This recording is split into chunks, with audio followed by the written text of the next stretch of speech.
Wow, wow, wow. 1, 2, 3.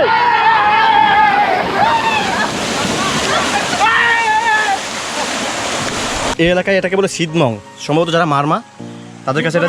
হ্যাঁ, আমি হচ্ছে ত্রিপুরা। ত্রিপুরা। এটাকে কি বলেন আপনারা? এটা হুক্কা হুক্কা ডাবা। হুক্কা। এই মুহূর্তে আমরা রিসাং ঝর্ণায় যাব। আমরা মেইন রোড থেকে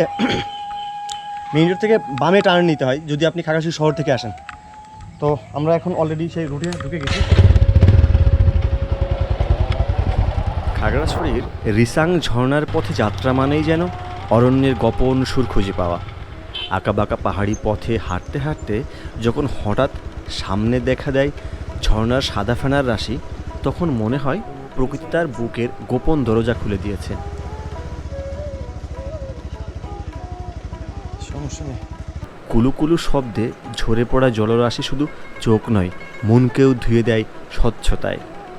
চারপাশের সবুজ, বাতাসের স্নিগ্ধতা আর ঝর্ণার গর্জন মিলেমিশে সৃষ্টি করে এক অপার্থিব জায়গাটা মনে হচ্ছে অনেক বেশি ঢালু, আর যেহেতু ইটের সলিং, যদি কোনোভাবে একটু চাকাটা স্কিড করে তাহলে টোটালটাই স্কিড করবে। এই জন্য ডাবল আসেনি ইচ্ছে করেই। আবু বকরকে পিছনে নামিয়ে দিয়েছি, আমি একা একা আসছি। খাগড়াছড়ির মাটিরাঙ্গা উপজেলার কোলে লুকিয়ে আছে রিসাং ঝর্ণা, প্রকৃতির এক অনুপম সৃষ্টি। খাগড়াছড়ি শহর থেকে মাত্র 11 কিলোমিটার দূরে এবং রহস্যময় আলিডুরা গুহা থেকে মাত্র 2 কিলোমিটার দূরে অবস্থিত এই ঝর্ণার মূল সড়ক থেকে পাহাড়ি আঁকাবাঁকা পথ আরও 2 কিলোমিটার হাঁটলেই চোখে ভেসে ওঠে অপার সৌন্দর্যের এক অমলিন ছবি। সবুজের বুকে ঝরে পড়া সাদা জলরাশি যেন প্রকৃতির তুলেই টানে আঁকা এক অনন্ত কবিতা, যা দেখলেই ভ্রমণ পিপাসু মন ভরে ওঠে এক বিস্ময় আর মোহে। ওই ঝর্ণার কিছুটা দেখা যাচ্ছে, তো অনেক দূরে। আপা যেতে হবে কোন পাশ দিয়ে? এই মুহূর্তে আমরা এই একটা আপার দোকান থেকে একদম আনারস, পাহাড়ি আনারস খাচ্ছি। খুবই মিষ্টি আসলে, না? আমি খাইছি, আসলে খুবই মিষ্টি।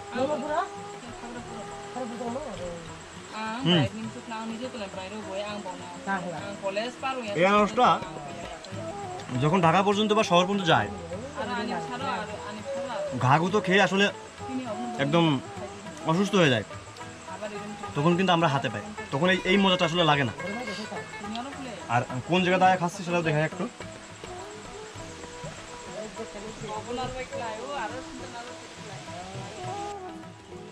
ওই যে ওটাতে রিসাং ঝর্ণা, খাগড়াছড়ির একদম অলংকার। তো আমরা ওখানে যাব। আমাদেরকে যাইতে গেলে এই দিকে রাস্তা আছে,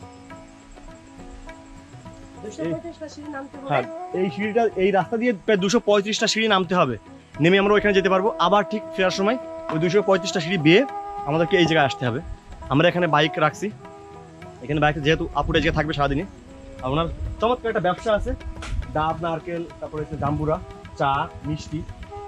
তো আপনারা এই জায়গায় এসে চাইলে অনেক সুন্দর জায়গা, রেস্ট নিতে পারবেন।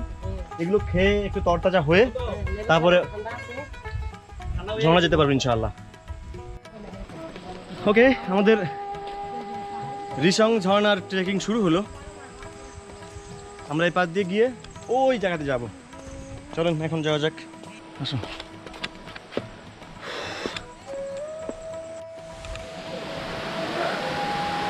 এটা হচ্ছে খাগড়াছড়ির অলংকার, সেই রিসাং ঝর্ণা। এতদিন অনেক দিন ধরে স্বপ্ন দেখছি খাগড়াছড়ি আসবার ঝর্ণা দেখবো। খাগড়াছড়ি অনেকবার এসে গেছি, কিন্তু ঝর্ণা দেখার সৌভাগ্য হয় নাই। তবে আজ থেকে সৌভাগ্য হলো।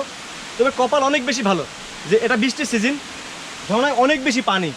নর্মালি কিন্তু এত পানি থাকে না।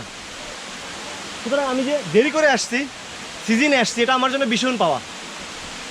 চলুন আরও কাছে যাই। দেখতে পাচ্ছেন অসাধারণ আসলে ঝর্ণার সৌন্দর্য। এই মৌসুমেই, বৃষ্টির মৌসুমে এত সুন্দর পানি কিন্তু শীতকালে আসলে পাবেন না। আমি অনেকগুলো ঝর্ণাতে গিয়েছি, বাট শীতকালে এত সুন্দর পানি পাইনি কোথায়।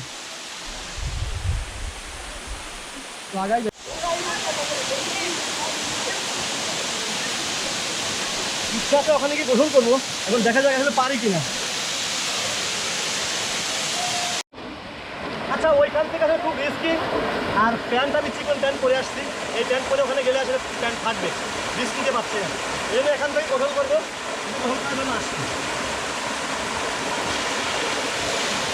ওয়াও ওয়াও, অসাধারণ, ওয়াও ওয়াও, দেখো অসাধারণ অসাধারণ ভিডিও হচ্ছে।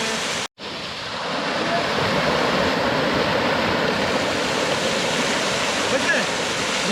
দুইবার হয়েছে, আবার চলতেছে, আবার হচ্ছে।